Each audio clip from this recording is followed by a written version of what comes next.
Hello and welcome to Everybody Pulls the Tarp. I'm your host, Andrew Moses. With me today, I have a very special guest, Nancy Gianni, founder and chief belief officer at GiGi's Playhouse and 2016 CNN hero. Nancy, welcome to the show. Thank you, Andrew. Thank you for having me. This is awesome. This is Well, great. it's great to have you on the show, and I am so inspired by your story, the work you do at GiGi's Playhouse, some of the things that you guys have accomplished in the last few months alone. But why don't we start at the beginning? Let's just go back to why you founded GiGi's Playhouse, and share with my audience what GiGi's Playhouse is. Yeah.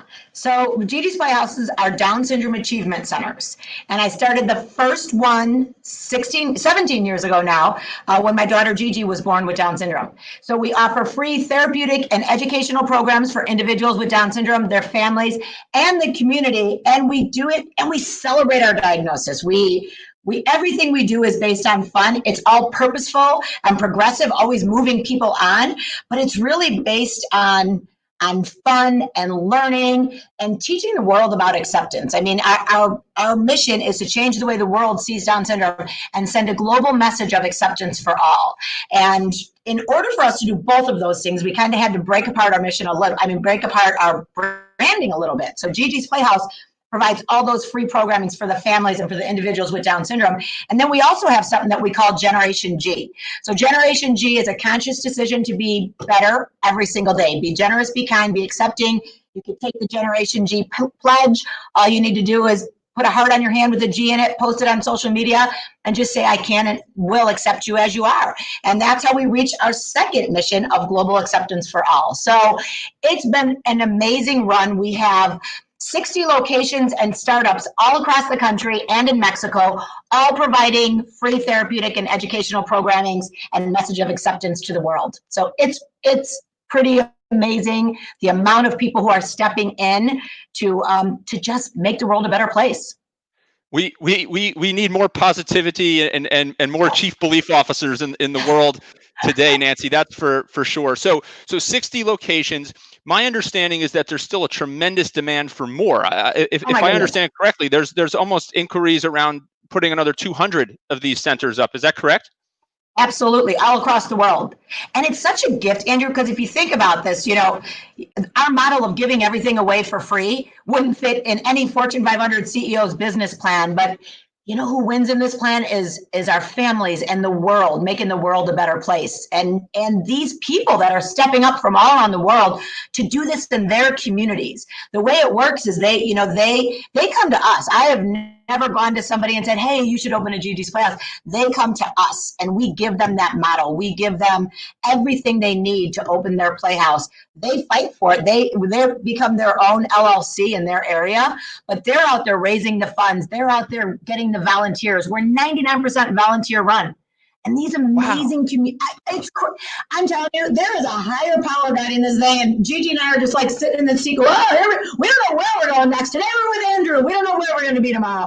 And it's where we are right now in our lives. And it's truly a gift because so many other people are stepping up and doing the same things as we are in their own communities. So beyond cool. Wow, very, very cool. So all of us have been challenged the last few months. Every business model has been flipped upside down with the requirements of social distancing and the COVID-19 crisis. You guys are no different. But as I understand it, in March, you guys completely transformed the business model to adapt to the changing times with the introduction of the GiGi's at home. Can you talk about that for a minute? It's an amazing story of a response to a crisis and changing times. Yeah, it was talk about, we are like the queens of multitasking over here, but this took us to a whole nother level. And it was, I remember that day, like I was on with all 60 locations when I had to tell them that you guys, it's going towards the path that we're going to be having to close down and we need to do it soon. People, when you're faced with a diagnosis like this, it's a 24/7 diagnosis, it's the rest of your life. And we were still having people bring their brand new babies while this was all going on. And I couldn't, one night I was like, I couldn't sleep. I said, we had 2 families just walk in our doors today because they needed us. But all I could think about, because we didn't know much about COVID, we didn't know if it was hitting babies or who it was hitting at that time, was what if, because they're here, something bad happens? And we made that call the next day to shut down the centers. And it was only a day or two before the rest of the world had to shut down, but just for the safeties of our families. And I remember getting on with all 60 of our locations and startups and telling them, for the safety of our families, we have to do this, but we're going to get through this, and we're going to mobilize. We will figure out how to do this virtually. We literally that day had to cancel 4,400 free therapeutic and educational hours a week that we were giving to families. So 4,400 hours that these families were depending on that. And that weighed heavy on us. And it took us less than 10 days to set up a complete virtual platform that was safe, that had both live and on-demand programming, that had up-to-date information on Down syndrome and COVID and how it's affecting our kids. And we were up and running within those 10 days. The first day that we just launched a live program, we let our families know we're out there. It was a GG Fit kids. So GG Fit is a program designed specifically for individuals with Down syndrome. It addresses their low muscle tone, their joint laxity, and their vestibular system. And it's for school age kids because they really need it the most. They need to keep up with their peers. And we had 156 participants from 14 different states on our very first live program for that. And we were like, wait, what? Like we knew that we were going to have a few people, and it has just been, we've got over 70,000 people coming every week to partake in the programs, both live programs and then a lot of on-demand programming as well, because people are trying to fit this in. And then a lot of support and a lot of training and a lot of volunteer training is now being done online, because we still need our volunteers to help us facilitate all of these programs that we're doing now. So we were serving our families at full capacity within I think it was less than 10 days. Wow, Nancy, I am speechless, and I'm supposed to be asking you questions. So that's what an amazing story. And crazy.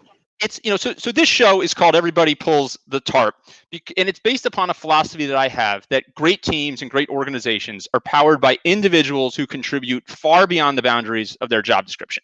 Absolutely. So what you accomplished there sounds like a massive team effort. You talked about your staff, you talked about your volunteers. How did it come together, and how did everyone mobilize as a group?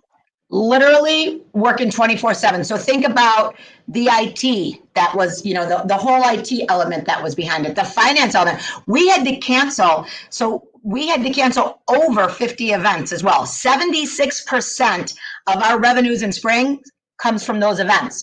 Those events allow us to put on these free programs. So we were down, right? I mean, that was going to hit us at about 2.4 million, and that we lost just in having to cancel all those events. So we had finance involved, IT was involved, our program leads had to jump in from all around the country.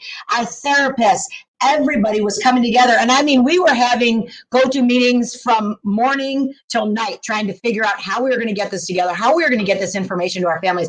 How are we still going to continue to support our families? How are they going to get the GiGi's hug, the GiGi's empowerment, the GiGi's you can do this? Because that's what GiGi's is. When you walk in GiGi's, you walk into energy and excitement, and you've got this.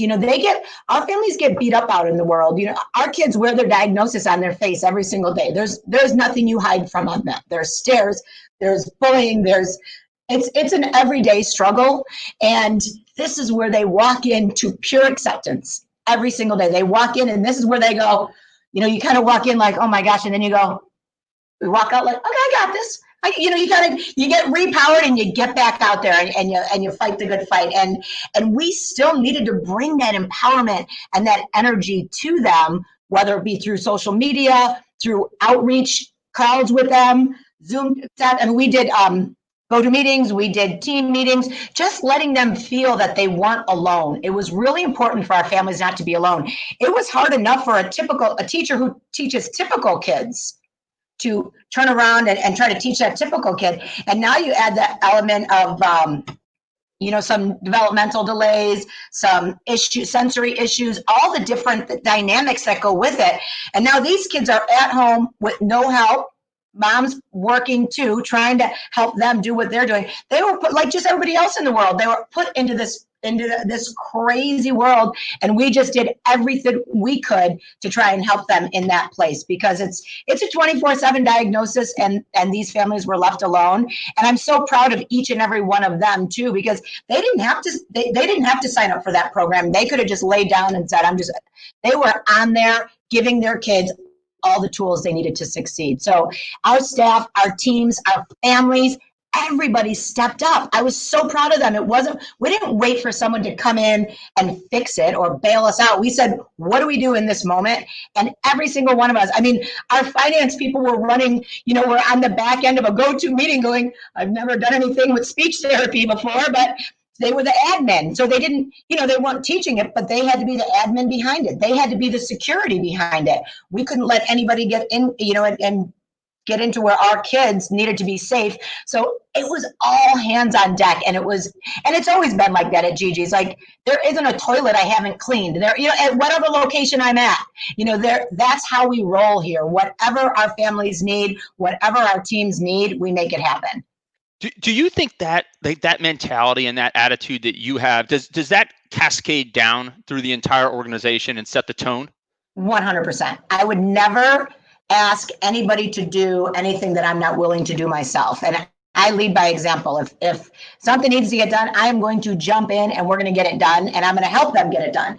And they do it. What I love about it is, we challenge our individuals with Down syndrome every day we call it to give your best of all. Do a little better every single day than you did the day before, and celebrate it. So do one more push-up, read one more word, stretch yourself a little bit. We can't teach that philosophy if we are not owning that ourselves.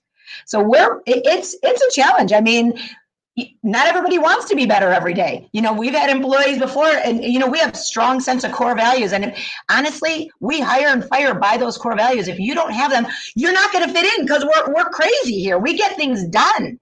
And if you're not of that mindset, it's not going to work. Because we are here to serve, and that's what we do. How do you identify people, and how do the different centers identify people when they're hiring folks that fit that mold? Well, I mean, our core values, we were taught to scare people away in the interview process with our core values. Say, no, like when you see these, we live them, like legit live them. When we say get it done and break down barriers, you have to get it done and break down barriers. That's what we're going to do. When it says enthusiasm, you need to be enthusiastic. When it says believe in yourself, believe in others, and believe in miracles, believe anything can happen. Because how is this working? I mean, Andrew, think about that. How are we doing this 16 years later, still all for free, 4,400 hours a week? That's 250,000 hours a year of free therapeutic and educational programs, 99% volunteer run. Like, you have to believe that you can do something. And I truly believe in self-fulfilled prophecy. And I tell my team this all the time. I say things and they go, oh no, here she goes. But I believe in putting it out there and making it happen. I just feel like that if you put it out there, anything is possible. And you know what, don't ever, self-fulfilled prophecy works both ways. It works when you say, you know what, I'm going to do this. And it also works when you say that's not going to work. You will that bad energy on yourself. And we don't let our families do that when they come in. And, some of our programming, the children need to sit in a certain spot. Oh, my kid's not going to sit. Well, of course they're not going to, because you just told them they didn't have to. And you just told them that, you don't say my kid won't or I won't. Always say you will, and you will. You'll figure out a way to do it, and we're going to help. And that's our philosophy here. And it's hard. It's a lot to keep up with. What a philosophy that everyone should live by, for sure, Nancy. In terms of adversity, is when you think back on this journey, right? Is there one moment that stands out to you as, hey, we're not gonna make it through this, or this is a hurdle that's just too big, or has that, and obviously you've always willed through, but is there something that stands out amongst other challenges that you faced? Yeah, and it's discrimination. It's the number one thing. I've been able to put the programs out there. We've been able to give the kids all the tools they need to succeed in life and get them ready for the world. But the world has shown us they're not ready for us. And that's really hard, to tell a family, you're not going to feel that discrimination. I have pregnant moms who come in here and they say, I know you're going to help me. I know my other kids love Gigi. So pregnant moms come here, they bring their kids, and it's such a fun place. I hope you have some video that you can look at or go on our website and see what we're about. It's such an energized, fun place with ball pits and gyms and just energy. And the siblings love to be here. But the mom's big question was, but are they going to see discrimination? Are they going to see people make fun of her? Are they going to see people stare? Yes, every day. But you know what? Those siblings are going to be so much stronger and have so much more compassion and so much empathy. Those siblings are going to be forever changed in the best way possible. They are going to learn lessons in life that we as parents could never teach because you grow up with it. And, I remember my biggest fear for my kids when Gigi was born was what their life was going to be like and how was I going to protect them from that? Like, these kids wear that diagnosis on their face. You can't hide that. And how was I going to protect them from what was going to happen? And that was my biggest fear. But you know what? To this day, I couldn't have made my kids who they are today without Gigi being who she was. And all of them are out there, fighting for acceptance of all. I mean, that's our mission. It goes so far beyond Down syndrome and into the greater world. We need to accept people as they are. We need to respect people as they are. We need to not be so judgmental. It's my one piece. And there's some stories, Andrew, that I can tell you that have happened to our kids that media doesn't pick up because it only happened to a kid with Down syndrome. It didn't happen if he was a different race, if he was a different gender, if he was he was different in other ways. This would be plastered all over the place, but he only had Down syndrome, so it was okay to be abused in the locker room. It was okay to be bullied for this reason. So it's just, that is I'm still trying to overcome that. And that's why, right now and what's going on in the world, I feel for everything that's happening right now, because I felt it. I've seen it in a different way. I don't see it, I know that plight it's such an overwhelming, just mountain to climb. Discrimination is really hard to get past, and it's just something we're all fighting for. We all sure are, and you talk about acceptance, and you I also know that your entire fundraising engine has been disrupted by the COVID-19 crisis as well, which is just another challenge. But you guys have a really exciting event coming up, the virtual Step to Accept. Speaking of acceptance, why don't you talk about that for a minute? Yeah, and you know what I love, like, our country's in such, we planned this event. Like, first we had to mobilize and serve our families and get Gigi's at home going. And then it was like, okay, now we gotta turn to our playhouses and go, how are you guys all gonna survive? How are we gonna survive through this when all of our fundraising, we don't get government funding. We're not government funded. We rely on private donations. How are we gonna get through this? We have to do a big event, and we have to do an event that's just going to call out some good to this world. So the event is called Step to Accept, and it's an acceptance event. It's all about acceptance. It's a walk, run, and ride. And the question is, who or what will you run or walk or ride for? It's just about acceptance. It's about just accepting everybody as they are. In the end, we've got a big Strava challenge. In the end, you get your reward is to say, I can and will accept you as you are. That's what this is all about. It's pure acceptance. And we took it away from being a Down syndrome event because it's being hosted by individuals with Down syndrome who are like the most in the world. And that's what I love about it. But their message is for the entire world to be accepting of all. So it's such a cool message. And I know it's a great time to have that message, but it's a terrible time to have that message because there's another message that's out there that's really important that needs to be, it is about acceptance.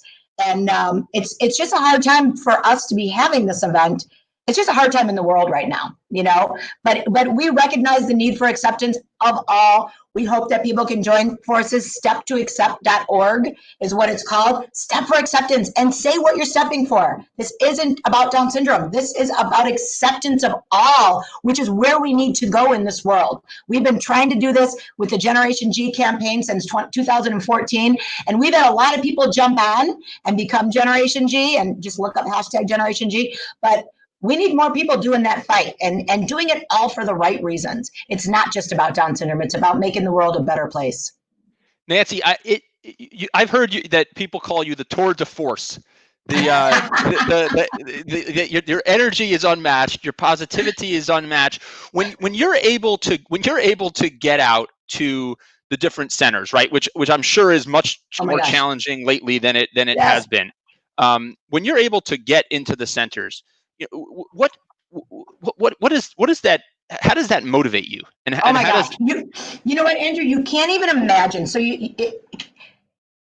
it's still not real to me that there's so many. We walk into a location, and I can't believe that our message has been transformed into another whole building of acceptance and taking a whole community. Because you can't build a place like GiGi's. I mean, it's a business. You cannot build something like that without involving your whole community. So the beauty of GiGi's is we serve individuals with Down syndrome, but we give the community a place to serve, a place to learn about love, a place to learn about acceptance, a place to learn about how to treat people, that everybody has a different story. That individuals with Down syndrome, they have low muscle tone. It makes everything harder for them. It doesn't mean they don't want to do those things. Those things are hard for them to do. So it's watching I'm always so emotional. I try to, before we do an opening or a book signing or an event at a location, I try to go in there first, because I do get too emotional when I first walk in, because I'm so full of gratitude that there is still good people in this world that are stepping up to serve others. I mean, we have locations that these aren't just families that get these things started. There was a teacher who opened our Nashville location, was opened by a 23-year-old teacher. We have grandparents, we have business people who open, it's just about people wanting to make the world better. And it's overwhelming. Every location I go into, every startup I meet with, these are the most amazing people in the world, because there is no agenda. This is just about making the world better and doing it through actions, through service, through getting in and working directly with these people, meeting all these amazing volunteers. And we call it the ripple effect. People come in here to volunteer because they want to help individuals with Down syndrome, and they walk out of here saying, oh my God, they've changed my life. I am better. And then the ripple effect goes out into the world. And we need that ripple effect out into the world, the people spreading love and acceptance. And that's what happens after you walk into GiGi's, whether you're just someone off the street stopping in to see what a GiGi's place is all about. You are going to change. Your children are going to change. Our outside walls are decorated. It's done that way so you can see the celebration of life, because it's there. Every life deserves to be celebrated and respected. Nancy, it has been an absolute thrill and joy to have you on this show. The world needs more leaders like you, more chief belief officers. Why don't you give the audience one more plug for the Step to Accept? Where can they find more information and donate? Yeah. Step2accept.org. That's it. Jump on step2accept.org. We also have a fitness challenge on Strava. It's a 1-hour fitness challenge on June 6th, coming up on Saturday. So just run out, do something healthy for yourself on Saturday, and let those steps count, because our goal with Step to Accept is for acceptance across the world. It takes 7 million steps to walk across the world, and I'm hoping we get 50 million steps. I mean, 7 million steps to walk across the U.S. I want 50 million steps to walk across the world. I think that that's the message we need to have, holding hands together, stepping together virtually on a run, walk, a bike, whatever it is. Just get your family together and say, we're going to step, because this world needs to be better. We need acceptance in this world. And say, I can and will accept you as you are, to every brother or sister you meet on the streets, every person you meet out there. When you're on that walk, accept people. I know it's going to be hard. You can't give a high five. You can't say, we can't gather in a group. But you know what? Your voice will be heard if you step to accept, and we make it across the world with those 50 million steps. Nancy, again, what a thrill to have you on the show. Nancy Gianni, founder and chief belief officer of GiGi's Playhouse, CNN Hero 2016. You are just getting started, Nancy. That's my feeling. Here we go. And we are all rooting for you. What an so amazing much. story. Thank you for everything that you, your entire leadership team, all your volunteers and staff do to make this thing go on a daily basis. We're rooting for you. Thank you so much. They're amazing. No one person could do this. This is our world, Andrew. That's what I love about it. This is our world coming together for the greater good, and they continue to do it, and it's not easy, but we got this. We're going to help them, and we're going to make the world a better place. You got this. Thank you, Nancy. Great having you on the show. Okay, thanks.